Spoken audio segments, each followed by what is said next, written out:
마가복음 3장 20절에서 35절 말씀.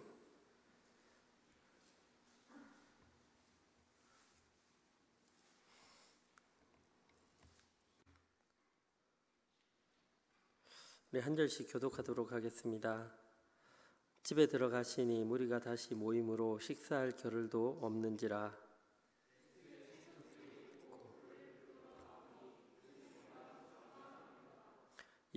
예루살렘에서 내려온 서기관들은 그가 바알세불이 집혔다 하며 또 귀신의 왕을 힘입어 귀신을 쫓아낸다 하니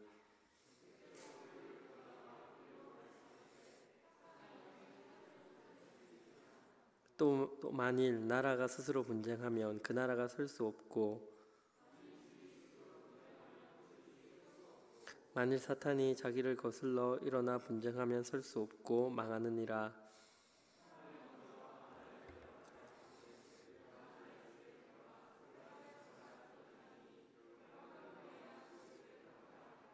내가 진실로 너희에게 이르노니 사람의 모든 죄와 모든 모독하는 일은 사하심을 얻되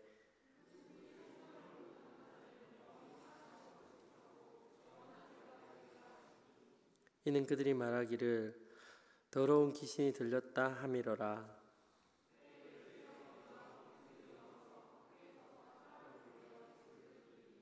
우리가 예수를 들러 앉았다가 여짜오되 보소서 당신의 어머니와 동생들과 누이들이 밖에서 찾나이다. 34절 5절 같이 읽겠습니다. 둘러 앉은 들을 보시며 이르시되 내 어머니와 내 동생들을 보라. 누구든지 하나님의 뜻대로 행하는 자가 내 형제요 자매요 어머니니라.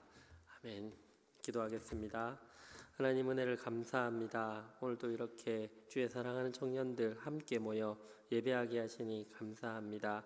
하나님 우리의 주님 되시고 우리의 전부 되심을 하나님 우리 삶 가운데 우리 모든 삶으로 표현하고 또 예배할 수 있는 이들 되게 하여 주시옵소서. 주님의 우리 주인 되심을 작은 물질과 우리의 시간을 드림으로 또한 우리의 전부를 드림으로 하나님 표현하기를 원합니다. 하나님 받아주시고 오늘 이 시간 하나님의 말씀이 또 우리 삶 가운데 빛으로 인도하시며 이끌어 주시옵소서. 예수님의 이름으로 기도합니다. 아멘. 네, 반갑습니다. 우리 주위에 있는 지체들 누가 왔는지 한번 둘러보시고 요즘 황절기에 이제 미세먼지도 심하고 또 저는 요즘 꽃가루 때문에 많이 힘든데 제가 좀 비염이 있어서 좀 이렇게 목소리도 좀 안 좋은데 양해 부탁드립니다. 우리 서로 인사하겠습니다. 환절기 감기 조심하십시오. 인사하겠습니다.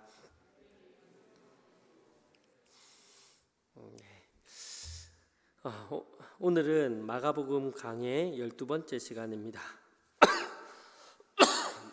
죄송합니다. 우리가 함께 읽었던 오늘 본문 말씀 20절에서 35절의 말씀은 세 가지 다른 사건이 갈등이라는 주제로 연결되어서 하나의 단락을 형성하고 있습니다. 그리고 그 갈등은 대상에 따라 지금 분류되는데 무슨 말인지 잘 모르시겠죠. 그래서 PPT를 잠깐 우리 함께 보도록 하겠습니다.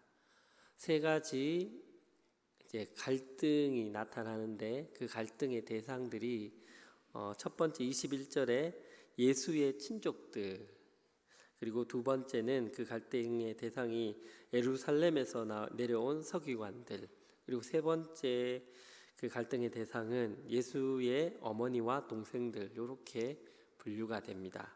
그러니까 이 세 갈등들, 이 세 가지 갈등은 서로 다른 대상으로 한 갈등이지만 공통점이 또 있어요. 뭐냐면 각각의 대상들을 중심으로 세부적인 갈등의 그 이유는 조금씩 차이는 있지만 공통점은 모두 예수님의 사역과 그 신분, 예수님이 누구이신지에 대한 오해, 잘못된 그 오해로 인하여서 이런 갈등들이 일어나고 있다라는 겁니다.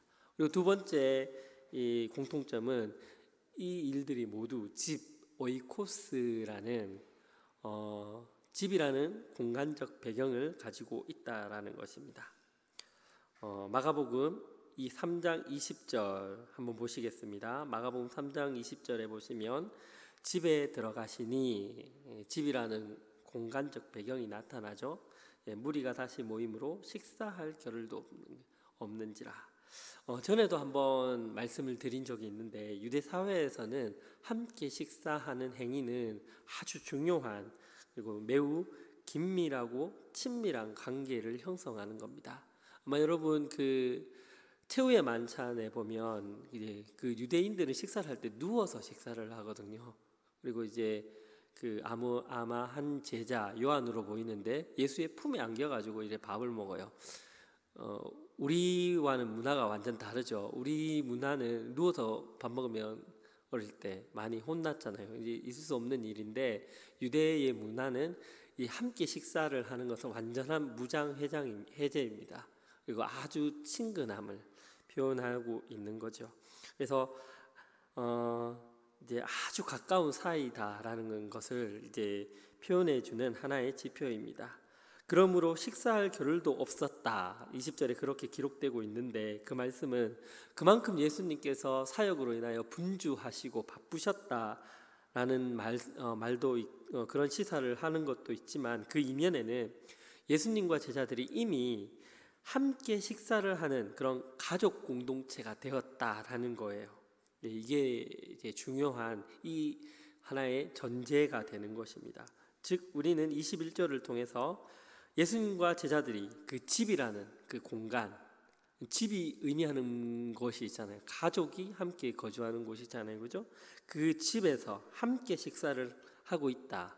그러니까 즉 제자들과 전혀 혈연적으로 섞여 있지 않지만 어떤 새로운 가족을 형성하고 있다라는 하나의 정체성을 보여주고 있다라는 것이죠. 우리가 이런 배경을 가지고 이 세 가지 에피소드를 살펴볼 텐데, 사실 중간에 있던 서기관들에 관한 이야기들은 오늘 좀 스킵을 하려고 합니다. 여기까지 나가면 시간이 너무 많이 걸릴 것 같아서 일단 가족에 대한, 오늘 설교 제목이 누가 예수의 가족인가, 그 가족의 형성과 가족됨에 대한 원리, 이런 부분만 먼저 좀 살펴보도록 하겠습니다. 마가복음 3장 21절입니다. 마가복음 3장 21절을 보시면 예수의 친족들이 듣고 그를 붙들어 나오니, 이렇게 말씀하고 있죠. 예수의 친족들이라고 이렇게 개역개정은 그렇게 번역하고 있는데, 사실 이 개역개정의 번역이 틀린 번역은 아니에요. 그런데 원문은 친족들이라고 쓰여 있지 않고 헬라어 원문은 직역하면 그의 곁에 있는 자들이라고 돼 있어요. 그의 곁에 있는 자들은, 이게 그의 곁에 있는 자들이라는 이 용어의 그 성경의 용례들을 살펴보면 친족들 혹은 지지자들, 동료들, 이런 뜻이 있기 때문에 틀린 번역은 분명 아닙니다. 그래서 아닌데, 어떤 차이가 나냐면 분명히 구체적인 명사가 있단 말이에요. 친족이라는. 마가복음 6장 4절을 보시면 예수께서 그들에게 이르시되 선지자가 자기 고향과 자기 친척과 자기 집 외에는 존경받지 못함이 없느니라, 이렇게 말씀하고 계시잖아요. 여기 보시면 친척이라는 단어가 있는데, 이때는 신게누신이라는 명사를 사용했단 말이에요. 그러면 마가복음 3장 21절, 여기에도 친족들이라고 번역은 했지만, 여기 이 번역은 그 친척이라는 명사를 사용한 것이 아니라 그의 곁에 있는 자들, 지시대명사를 사용해서 친족들을 설명을 하고 있거든요. 그러니까 우리가 이런 것들을 보면서 좀 문법적으로 좀 어려운 표현이 될 수도 있지만, 이렇게 생각할 수 있죠. 왜 마가는 친족이라는 구체적인 명사, 그 단어가 있음에도 그 단어를 사용하지 않고 왜 곁에 있는 자들이라는 좀 지시대명사를 사용함으로써 모호하게 표현을 했을까? 분명히 의미가 있다는 거죠. 그래서 이 의미 왜 그렇게 사용했을까 하는 그 마가의 의도를 살펴보기 위해서 3장 14절, 마가복음 3장 14절을 함께 보시겠습니다. 같이 읽어보겠습니다. 이에 12를 세우셨으니 이는 자기와 함께 있게 하시고 또 보내사 전도도 하시며. 우리 지난주에 이 말씀 함께 나눈 말씀인데 14절은 예수님께서 12제자를 세우시는 그런 장면이죠. 그리고 예수님은 그 제자들을 어떻게 표현하시냐면 자기와 함께 있는 자들이라고 얘기하는 거예요. 그러니까 자기와 함께 있는 자들. 그리고 오늘 21절의 표현은 뭐예요? 예수의 곁에 있는 자들. 이것이 좀 구분이 된다고요. 그러니까 마가가 이 둘의 어떤 그런 차이, 표현적으로 조금 다른 이 차이를 문법적으로 문장으로서 지금은 이렇게 표현하고 있습니다. 여러분 표정 보니까 무슨 말인가 이렇게 하고 있는 건데, 그래서 제가 친절하게 PPT를 준비를 했습니다. 보여주시죠?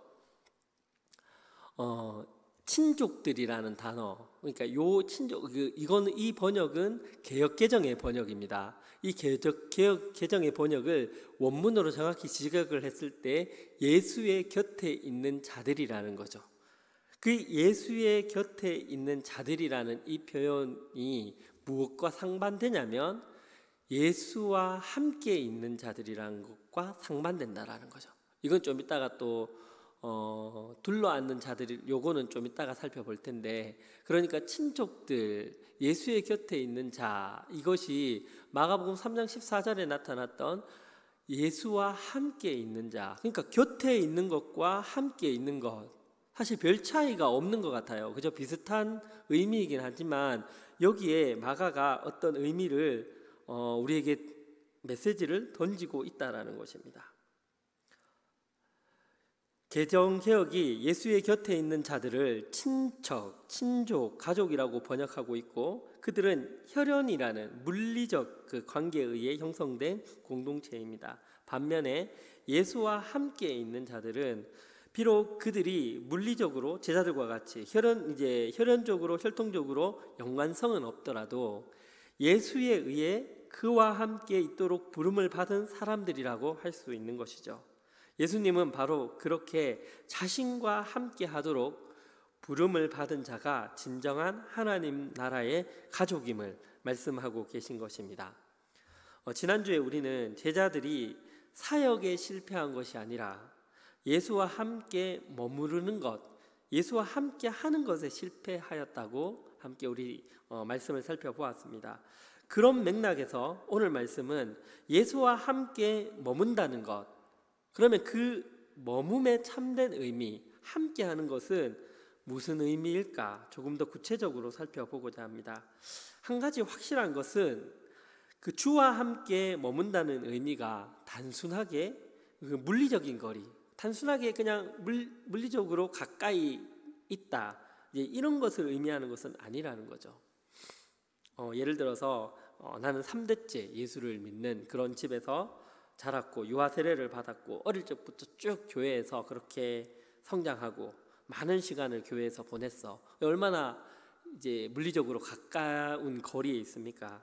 그리고 여러 가지 임원, 리더, 찬양단, 그리고 교사 여러 가지로 섬기고 있고 주일 성수를 하고 많은 헌금을 하고, 이런 외적 지표들, 이런 것들이 우리의 믿음과 주님과의 친밀함, 주님과의 거리, 이 가까움으로 우리는 예수님과 내가 얼마나 가까운가를 설명한다는 거죠. 우리가 이제 그 부서에서 이제 소그룹으로 나눔을 할 때 내가 얼마나 예수님과 가까이 있는지를 주로 설명을 할 때, 내가 요즘 교회에서 어떻게 봉사를 하고 있으며 또 내가 주일 성수를 어떻게 하고 있으며 말씀을 얼마나 읽고 있으며, 이런 것으로 우리가 그 거리를 이야기한다는 거예요. 하지만 이런 물질적인 거리의 가까움이 예수님과 함께 하는 것일까? 진짜 예수님과 함께 하는 것이 이런 물리적 거리의 가까움만을 의미하는 것일까? 한번 생각해 보아야 합니다.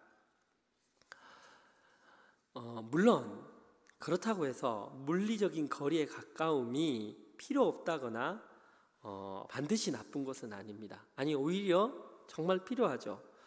여러분, 그런 말이 있잖아요. 거리가 멀어지면 마음도 멀어집니다. 그죠? 진짜 그렇습니다. 그럼 저는 그런 의미에서 기러기 아빠, 참 불쌍한 단어라고 생각을 해요. 가족은 가까이에 있어야 합니다. 가까운 거리에서 함께 있어야 합니다. 적어도 하루에 한 번은 같이 식사를 해야 돼요.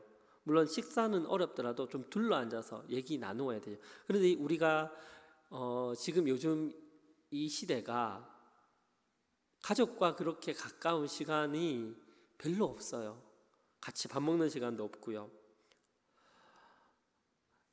우리 믿음의 공동체, 특별히 청년 1, 2부 그리고 신혼부부도 마찬가지인 것 같습니다. 물리적으로 가까운 거리가 되도록 우리가 많이 노력해야 되는데, 예배만 땡 드리면 가버린다든지 아니면 온라인 예배에 만족하는 그런 모습 옳지 못합니다. 우리가 말씀도 나누고 교제도 하며 또 놀기도 해야 합니다. 이러한 물리적인 거리의 가까움이 더 깊은 관계로 나아가는데 분명 도움이 되고 또 필요하고 반드시 그러해야 합니다. 하지만 그러나 또 여기에 너무 매여버리면 교제는 풍성한데 교회의 참된 그 교회됨을 잃어버릴 수 있습니다. 뭐 어떻게 하라는 거야? 그겁니다. 그거 두 가지를 다 하셔야 합니다. 자, 그렇다면 교회됨의 본질이란 무엇일까? 31절을 함께 보겠습니다. 31절에 보시면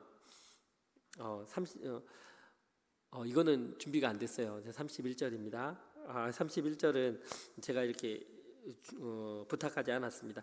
예수님의 어머니와 동생들이 예수님을 부르는 모습을 보고 사람들이 당신의 어머니와 동생들이 찾는다고 이렇게 예수님께 이야기를 하죠. 그러자 예수님이 누가 내 어머니며 동생들이냐 이렇게 다소 퉁명스럽게 말씀하시는 듯합니다. 예수님께서 이렇게 말씀하신 이유는 그들이 예수님과 그 가족들이 전통적이고 간섭적인 그 관계에 묶어두려고 했기 때문입니다. 즉 하나님 나라의 가족 구성원에 대한 그들의 잘못된 선입견과 편견이 깃들어져 있기 때문이에요. 이스라엘 백성에겐 이스라엘이 제사장 나라가 되어서 이스라엘을 통해 온 세계와 열방을 구원할 것이라는 그런 선민의식이 그들에겐 있었습니다. 그래서 그들은 혈연관계를 매우 중요하게 여겼으며 또 전통과 관습을 철저히 지킴으로써 자신들만이 하나님의 거룩한 백성이라는 그런 그들의 그 선민의식을 독점하려는 그런 생각이 있었어요.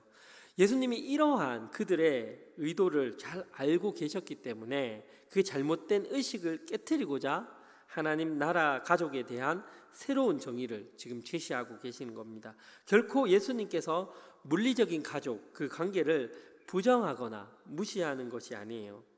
예수님은 그들이 가지고 있는 그 신앙 공동체 그 하나님 나라 가족에 대한 그릇된 생각을 깨트리고 새로운 영적 가족 공동체인 그 교회에 대해서 말씀하시기 위해서 33절에서 누가 내 어머니며 내 동생이냐 이렇게 물으시는 거예요. 자, 이렇게 새롭게 구성된 그 예수님의 가족을 예수님은 마가복음 3장 34절에 이렇게 표현하고 계십니다. 34절 한번 보겠습니다. 같이 읽어보겠습니다. 시작. 둘러앉은 자들을 보시며 이르되 내 어머니와 내 동생들을 보라. 예수님께서 예수님 주위에 둘러앉은 자들, 자, 이거 보세요. 둘러앉아 있다라는 이 이미지, 어떤 이미지가 떠오르십니까? 예수님께서 말씀하시는 그 새로운 가족은 그 주위에 둘러앉은 자들입니다. 그저 물리적으로 가까운 그 예수의 곁에 있는 자들이 아니라 그 예수와 함께 예수 주위에 둘러 앉아 있는 것이죠.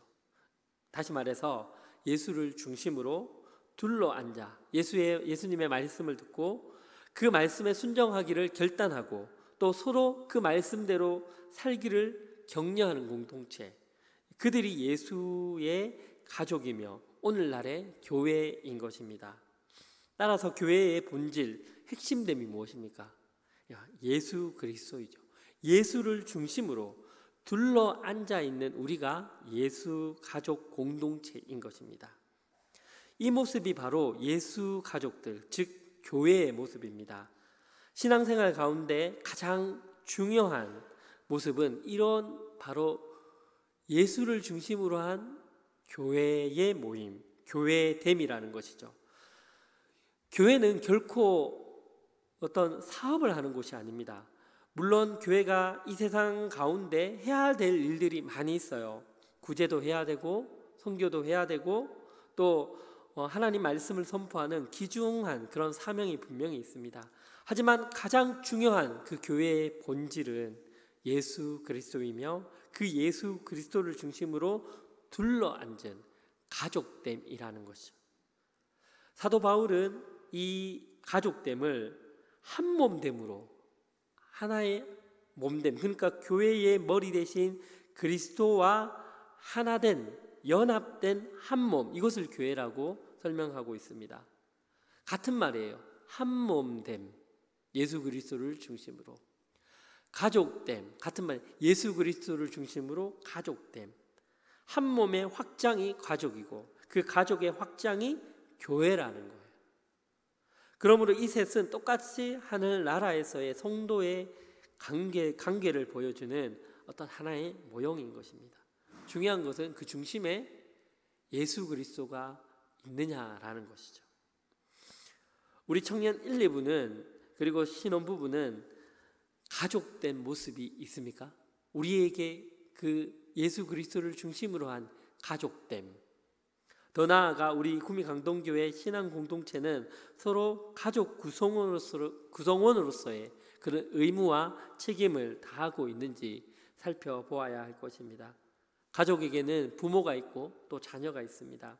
부모는 자녀를 돌보고 자녀는 순종함으로 그 부모의 섬김과 돌봄을 받습니다. 여러분이 언제까지 그 자녀의 자리에 머물 수는 없어요. 자녀는 성장해서 부모가 되어야 되고 또 자녀들을 돌보아야 합니다. 여러분, 리더로, 임원으로 또 각자의 가진 그 은사를 가지고 교회를 섬기는 자리로 나아가셔야 돼요. 언제나 그 자리에 머물러서는 안 됩니다. 또한 함께 동역하셔야 합니다. 우리가 그리스도 안에서 한 몸 되었기 때문에, 즉 그리스도가 머리 되시고 우리는 그의 지체됨으로 함께 동역하는 거예요. 교회가 예수 그리스도와 한 몸 된 공동체이지만 또한 각자의 개성과 다양성은 존중되어야 합니다. 각 지체가 가진 서로 다른 은사는 그렇게 동역함을 통해서 조화를 이루고 교회에 유익을 끼치게 되는 것이 교회 사역의 원리인 것입니다. 하나됨을 이루되 그러나 서로의 다양성이 존중되어야 하는 거예요. 마지막으로 예수 가족의 의무와 책임에 대해서 35절을 통하여서 살펴보도록 하겠습니다.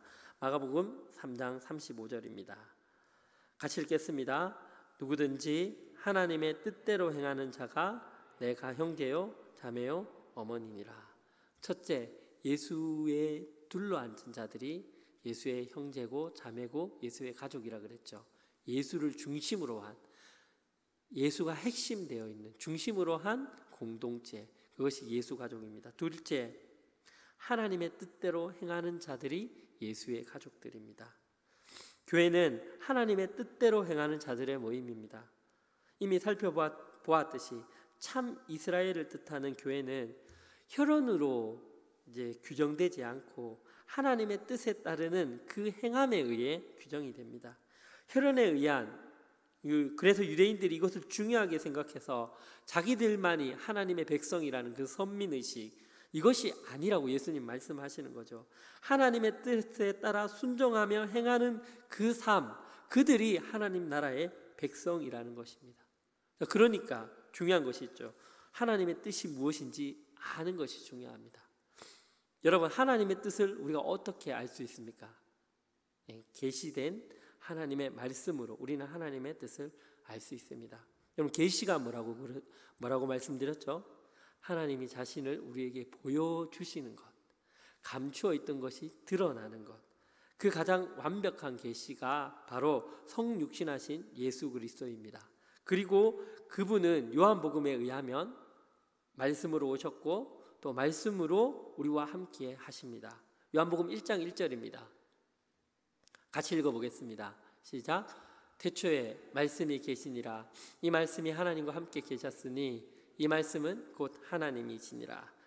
이 말씀은 곧 예수 그리스도입니다. 우리가 이 말씀을 이해하기 위해서는 성자 하나님의 사역에 대한 이해가 필요해요. 여러분, 그 예수님의 사역은 하나님의 뜻을 우리에게 알려주는 말씀의 사역, 그 메신저로서의 사역으로 지금 현재에도 진행되는 것입니다. 예수님이 십자가에서 죽으시고 부활하시고 하나님 우편에 앉으심을 통하여서 예수님의 사역이 끝난 것이 아니에요. 말씀이신 예수, 계시 그 자체이신 예수님이 그 말씀으로 우리를 인도하시고 하나님의 뜻을 가르쳐 주시고 그 하나님의 뜻대로 우리를 행하도록 알려주시는 그 사역을 지금 이 시간에도 하고 계신다라는 것이죠. 말씀으로 오신 예수님께서 말씀으로 하나님의 뜻을 우리에게 계시하고 계시는 것입니다. 그러므로 우리가 하나님의 뜻을 알기 위해서는 말씀 가운데 나아가야 된다는 거예요. 하나님의 뜻을 행하는 자들이란 그 말씀을 듣고 예수님의 가르침을 따르는 자들이며 말씀을 들으며 그 말씀대로 순종하며 준행하는 자들이라고 할 수 있습니다. 그래서 우리가 주구장창 말씀 듣는 데에 열심인 거예요. 우리가 하나님께 예배할 때 찬양도 하고 기도도 하고 또 성도 간의 아름다운 교제도 나누지만 사실 말씀 듣는 이 시간을 가장 큰 비중을 할애를 하잖아요. 왜? 예수님이 그 말씀을 통하여 사역하시고 그 말씀을 통하여 하나님의 뜻을 우리에게 알려주시기 때문입니다. 말씀을 정리하겠습니다. 본문에는 크게 두 가지 유형의 사람으로 구분됩니다.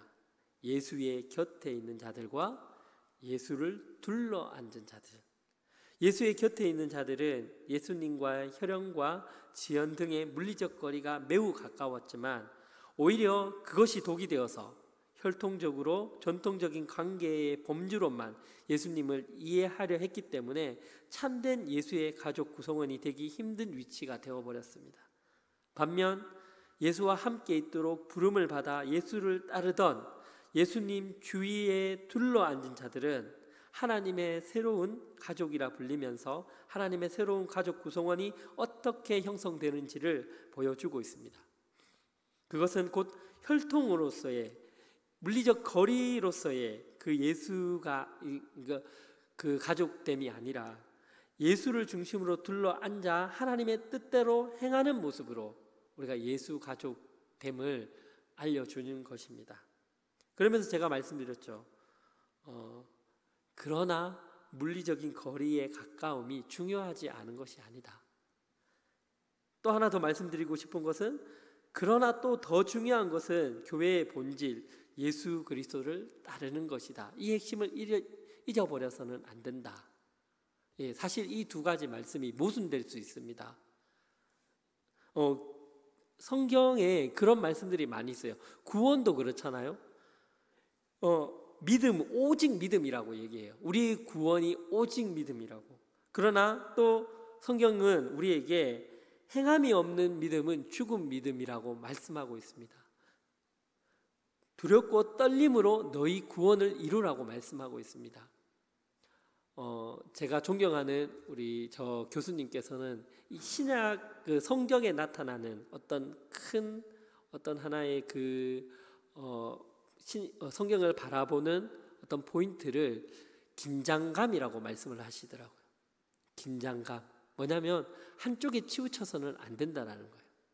제가 오늘 물리적인 가까움 그것도 중요하다고 말씀드렸습니다. 그러나 또한 우리가 그것보다 더 중요한 예수 그리스도가 없어서는 그 중심으로 하지 않으면 그 어떤 것도 아무 소용이 없다고 얘기했습니다.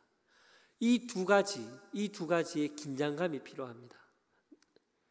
예수 그리스도 없이 그냥 거리에 가까움, 친밀함으로 만족하셔도 안 되고, 그렇다고 해서 너무 또 이쪽으로 치우쳐서 나는 오직 예수만 있으면 돼, 그래서 모든 교제를 끊어버리고 예수만 바라보는 것, 그것도 건강한 모습이 아니라는 거죠. 우리 청년 공동체, 우리 믿음의 공동체가 이 두 가지 긴장 가운데 정말 예수가 중심이 되어서 오직 정말 예수가 우리의 모든 교회됨의 본질됨을 알고 그 가운데 온전한 그 서로 간의 친밀함, 가까운 거리를 유지할 수 있는 그런 믿음의 공동체 되기를 간절히 소원하고 기도합니다. 우리